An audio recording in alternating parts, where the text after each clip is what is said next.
नमस्ते, मेरा नाम शुभम है और आप मुझे ब्रेन ऑफ बिहार पे देख रहे हैं। कुल मिला के 5 अपडेट है सहारा इंडिया से रिलेटेड। कुछ तो जो कार्रवाई हो रही है उसका है और इससे ज़्यादा इम्पोर्टेंट है रिफंड से रिलेटेड। हम आप लोगों से पैसा भी लिए थे और ये कमिटमेंट किए थे कि हम लोग जो यूट्यूब पे बोलते हैं उस बात को माननीय सुप्रीम कोर्ट तक पहुंचाना जरूरी है।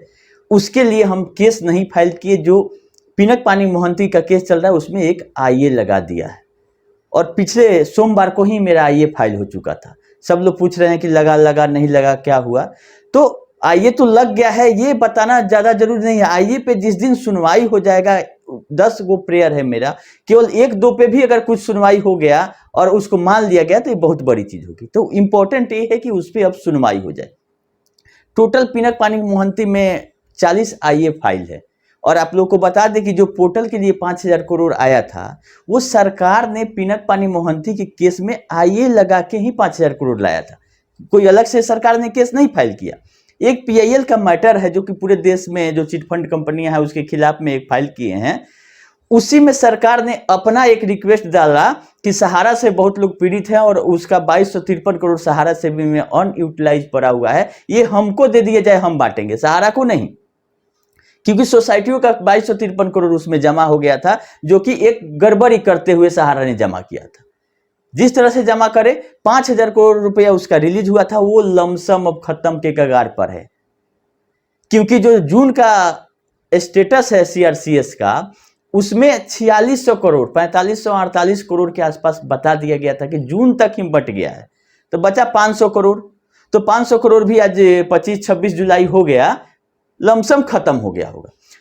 एक चीज है कि इंटरेस्ट का क्या करना है। जो 5,000 करोड़ में इंटरेस्ट मिला होगा वो या तो सीआरसीएस के जो कमेटी के लोग हैं वो डिसाइड करेंगे या माननीय सुप्रीम कोर्ट डिसाइड करेगा कि जो 5,000 करोड़ में ब्याज बढ़ा है 500-600 करोड़ वो वितरित होता है या उसके पहले ही और रकम की मांग की जाती है सुप्रीम कोर्ट से। ये देखने वाली बात है।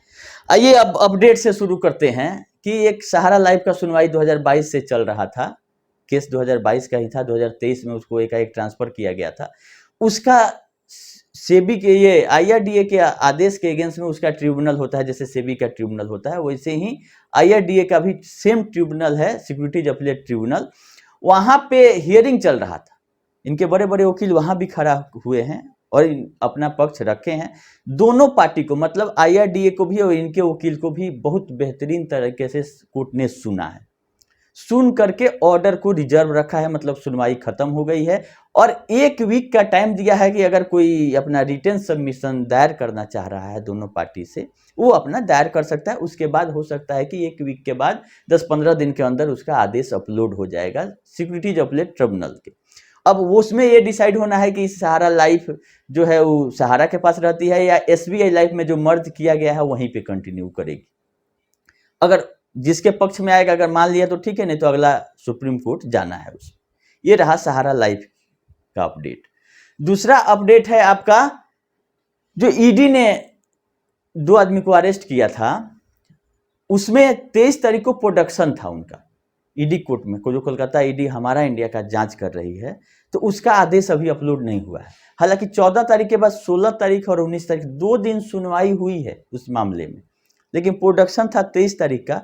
23 वाले का ऑर्डर अभी तक साइट पे नहीं आया है। 2 दिन ही अपने एडवोकेट को बदले हैं, क्योंकि ईडी का सिस्टम है कि जो भी आपके एडवोकेट मिलेंगे वो कोर्ट आदेश करेगा, जितना देर के लिए करेगा, जैसे करेगा वैसे ही आपको मिलना है। वहाँ बाथरूम जाने के लिए भी पूछना पड़ता है कि जाके करके आ जाए। तो वो 2 इनके जो सहारा के सैनिक वहाँ पे गए हुए हैं, सैनिक ही इन लोगों को कहेंगे क्योंकि बड़े बड़े महारथी का तो अब लाइन लगेगा, सब लोग का नाम आ रहा है धीरे धीरे। तो इन दोनों लोगों का क्या होता है और ये लोग क्या क्या वहाँ पे अपना बयान दिए हैं, ये सुनवाई का जो आदेश आएगा तब हम आप लोग को बता पाएंगे। अभी अपडेट उसमें नया कोई नहीं है। 2 दिन सुनवाई हुआ, वो एडवोकेट को बदल दिया गया। 14 तारीख को बोला गया था ये वकील मिलेंगे, फिर 16 को बोला गया कि ये वकील नहीं मिलेंगे, ये वकील मिलेंगे हमारे क्लाइंट से। फिर 19 तारीख को भी सेम चीज मतलब इसका तो सहारा का है कि हर रोज सिस्टम बदलता है इसका, नए नए महारथी आते रहते हैं। वैसे ही 5-6 दिन में 4-5 वकील बदल चुकी है कि ये वकील नहीं ईडी के यहाँ जाके मिलेंगे, नए वकील मिलेंगे। अब आ जाइए ईओडब्ल्यू, जो आज का अपडेट है, रात में जो आया कि ईओडब्ल्यू ने भी भोपाल वाला में फर्जीवाड़ा के तहत जो काम हो उसमें एफआईआर दर्ज कर लिया है। सीमांतो राय हैं जो सुब्रत राय के बेटे हैं, सीमांतो राय शायद, और ओपी श्रीवास्तव और साथ में जेबी राय जो कि एकदम फैमिली के मेंबर की तरह हैं इनके, उन लोगों की संलिप्तता माना है कि यही लोग डील कर रहे थे। और उसमें दो गलती इनके तरफ से हुआ है कि एक तो सुप्रीम कोर्ट का आदेश का पालन नहीं हुआ कि आपको जो पैसा आएगा चाहे आप किसी रेट में बेचे वो सहारा सेबी खाता में जाएगा, ये आदेश आज तक अप्लीकेबल है, तो वो नहीं हुआ है। दूसरा, मार्केट रेट से कम पे बेचा गया है। और तीसरा, ईडी जो कर रहे हैं उसमें कैश का लेन देन है। इन सारे चीजों के जांच पड़ताल के बाद एफआईआर दर्ज हो चुका है ईओडब्ल्यू भोपाल में, इधर झारखंड में सीआईडी ने कर लिया है। तो बड़े बड़े लोगों की गिरफ्तारी का तलवार लटक रहा है, इसीलिए घबराने की अब बात नहीं है। तो हम लोग जो कार्रवाई करेंगे और जो डिपार्टमेंट करेगा वो बहुत ही फ्रूटफुल होगा, क्योंकि इतना बड़ा साम्राज्य है इसका कि हमारे आपके केस करने से कुछ नहीं हुआ। सुब्रत राय सहारा को भी जेल में डाला तो माननीय सुप्रीम कोर्ट ने डाला और सेबी ने डलवाया, किसी एक आदमी के केस से नहीं हुआ। एक आदमी दो आदमी को क्या समझती है, एक आदमी दो आदमी का ज्यादा से ज्यादा होगा तो पैसा देना पड़ेगा, उसको उगल देती है। बाकी जो मेजर इनका प्रॉब्लम है उसमें हमारे देश के जो जांच एजेंसियां हैं वही इस पे कुछ कर सकती है, क्योंकि एक बहुत बड़ा साम्राज्य है, बहुत बड़ा पैसा इनके पास है जो कि लोगों के द्वारा एजेंटों के थ्रू इनके पास पहुंच चुका है, जो ये देना नहीं चाहते हैं आराम से। अब उसी को निकालना है। जांच कार्रवाई चलती रहेगी, लेकिन हम लोगों ने भी अपना काम कर दिया है। सुप्रीम कोर्ट में एक आईए लगा दिया है, 39 नंबर पर मेरा आईए है पिनकपानी मोहंती में। और एक उससे भी इंपॉर्टेंट चीज कि 40 नंबर पे यूनियन ऑफ इंडिया के एडवोकेट जो हैं वो भी आईए लगा चुके हैं। इसका मतलब ये हुआ कि 11 अगस्त को जो सुनवाई होने वाली है उसमें कुछ ना कुछ नया होगा पोर्टल से रिलेटेड, क्योंकि अब पैसा हम आप लोगों को बताए थे कि अगली सुनवाई के पहले खत्म हो जाएगा, तो डिसीजन करना पड़ेगा माननीय सुप्रीम कोर्ट को कि पोर्टल वाली कमेटी को क्या करना है, आगे बढ़ाना है या खत्म करना है। तो हमारे आईए से ज्यादा इंपॉर्टेंट है कि सरकार ने भी एक आईए, यूनियन ऑफ इंडिया के एडवोकेट जो आईए लगाते आए हैं वहीं उनके द्वारा 25 तारीख को फाइल हुआ। मेरा आईए 21 तारीख को फाइल हुआ, 21 जुलाई को। तो हमारे आईए के बाद वाला आईए जो है 25 जुलाई को यूनियन ऑफ इंडिया के एडवोकेट के द्वारा फाइल किया गया। और इसमें तीसरा बड़ा अपडेट है पिनकपानी मोहंती वाला में कि सेबी के तरफ से, सेबी का एक केस जो रहता है केजे एंड जॉन कंपनी, उसके तरफ से भी वकालतनामा दायर हो चुका है इससे पहले ही अपीयरेंस का। कोई आईए सेबी ने नहीं लगाया है, लेकिन जो सेबी का कंपनी सहारा सेबी में केस लड़ता है वही लॉ फर्म अपीयरेंस के लिए इसमें एक डॉक्यूमेंट फाइल किया है। अब इससे इस सुनवाई की महत्वपूर्ण कितना है ये सुनवाई आप लोग समझ लीजिए, कितना इंपॉर्टेंट सुनवाई होने जा रही है। 11 अगस्त को सेबी के तरफ से भी डॉक्यूमेंट लगा दिया गया है, कोई एडवोकेट खड़ा होंगे कि उनका क्या कहना है। यूनियन ऑफ इंडिया की तरफ से भी आईए लगा दिया गया है। और हम लोग का आईए जिसमें पहला प्रेयर यही है मेरा कि जिस हिसाब से 2253 करोड़ के बदले में 5000 करोड़ मिला, उस हिसाब से क्यू शॉप से और सोसाइटियों से, सहारा क्रेडिट से लेके इन्होंने रियल एस्टेट और हाउसिंग के बॉन्ड का भुगतान किया था, ऐसा लिखित में दिया है सहारा ने। तो उसके एवज में भी जो पैसा बचा है सहारा सेबी में वो दे दिया जाए सीआरसीएस के, ताकि जमाकर्ताओं को पैसा मिले। क्योंकि अभी जो क्लेम है लमसम 1 लाख करोड़ का क्लेम गया है, जिसमें 1.5 करोड़ क्लेमेंट होंगे अभी तक। और जो जून का अपडेट है सीआरसीएस के पोर्टल पे कि 22 लाख लोगों को पैसा दिया गया है, 4600 करोड़। एवरेज आप निकालिएगा तो पर व्यक्ति 22 लाख का 20,000 रुपया पर एप्लीकेंट आ रहा है।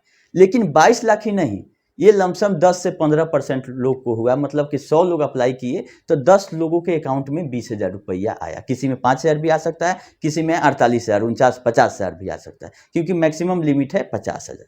तो एक एवरेज निकालते हैं अगर हम, तो 22 लाख लोगों को अगर 20,000 के हिसाब से पोर्टल पे ये पैसा बटा है।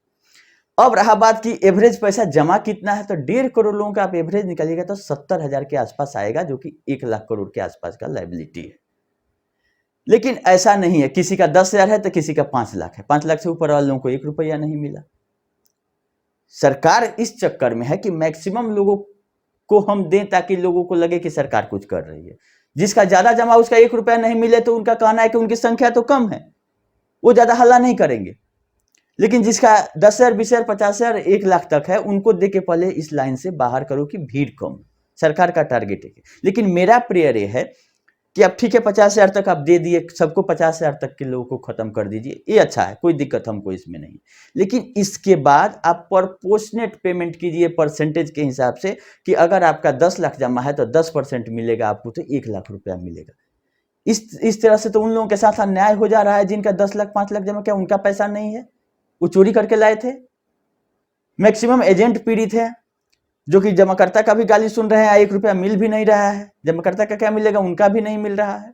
तो इन सब चीज़ों को हमने अपने आईए में शामिल किया है। अब ये देखने वाली बात है कि उस पर कितना उसका प्रतिफल आता है, सुनवाई होती है नहीं होती है। हम लोग का काम है अपना काम कर देना, प्रयास हम लोग कर दिए हैं आप लोगों के सहयोग से ही, क्योंकि आप लोग सहयोग नहीं करते तो 1 लाख के आसपास हमारा खर्चा आया है वकील का वहाँ पे करने का, और 5-10 हज़ार रुपया एफिडेविट करने का, मतलब टोटल मिला के 1 से 1.25 लाख के बीच में मेरा कॉस्टिंग है एक आईए फाइल करने का। अब अगले सुनवाई में क्या होगा नहीं होगा, कितना पैसा जाएगा, इसका हम चिंता छोड़ दिए हैं। पहला है कि आईए लग गया, किस्मत सही रहेगा सुनवाई हो जाएगा। हमारा आईए नहीं भी सुनवाई होता है अगर सरकार के आईए पर ही, लेकिन जो हम लोग का प्रेयर है वो उसका निदान कर दे सरकार, उसी से मतलब। देखिए क्या होता है। ये लोग बहुत लोग मैसेज कर रहे थे कि अपडेट क्या है, तो अपडेट बहुत सारा था, इसीलिए हम थोड़ा सा टाइम निकाल के आज वीडियो बनाए हैं आप लोगों को। और इंतजार कीजिए, अब तुरंत जैसे कि सीआईडी ने एफआईआर किया और ईओडब्ल्यू ने किया, ईडी 2 आदमी को उठा के ले गई है, तो प्रक्रिया तेज है। इसलिए आप लोग ये चीज़ ध्यान रखिएगा कि सहारा से भी डेट मिल सकता है। सहारा को अगर इसको लगेगा कि अब कोई रास्ता नहीं है, तो इस चीज़ को 2 मिनट का खेल है, इसके पास बड़े बड़े वकील हैं। 2 मिनट में, जैसे सुब्रत राय सहारा जी इधर अरेस्ट हुए, उधर डेट मिल गया कि इनका सुनवाई किया जाए। तो ये सब सहारा जब चाहेगी तब सुनवाई हो जाएगा, लेकिन तब चाहेगी जब तक वारंट नहीं निकलेगा, इनको उठाने का नौबत नहीं आएगा कि ईओडब्ल्यू सीआईडी लोग को उठा सकती है, बड़े लोगों को। छोटा सब ये सब कीड़ा मकोड़ा का लोग क्या समझते हैं। तो देखिए, हम उम्मीद करते हैं कि इस कार्रवाई से कुछ इसका फल मिलेगा और लोगों का भुगतान के दिशा में कोई नया चीज निकलेगा 11 अगस्त के बाद ही। अभी के लिए इतना ही, धन्यवाद।